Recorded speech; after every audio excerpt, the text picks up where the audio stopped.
আগরতলার আইজিএম হাসপাতালে এটিএফএস সংস্থার বিরুদ্ধে সুলভ মহিলা কর্মীদের বিরুদ্ধে অশালীন আচরণ করার অভিযোগ উঠেছে।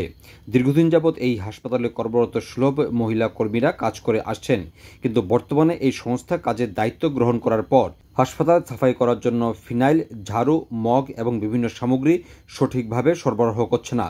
ফলে হাসপাতাল সাফাইয়ের ক্ষেত্রে চরম সমস্যার সৃষ্টি হয়েছে বলে অভিযোগ করেছেন মহিলা সাফাই কর্মীরা। এই বিষয়কে কেন্দ্র করে আইজিএম হাসপাতাল চত্বরে এই সংস্থার বিরুদ্ধে বিক্ষোভ প্রদর্শন করেছেন সুলভ কর্মীরা। এদিন সাংবাদিকদের মুখোমুখি হয়ে ওনারা অভিযোগ করেন, সুলভ কর্মীদের সাথে যে ধরনের অশালীন আচরণ করছে কর্মীরা, তাকে কেন্দ্র করে কাজ করার পরিবেশ নষ্ট হয়ে গেছে। পাশাপাশি এদিন বিভিন্ন সমস্যাকে কেন্দ্র করে অভিযোগ করেছেন সুলভ মহিলা কর্মীরা।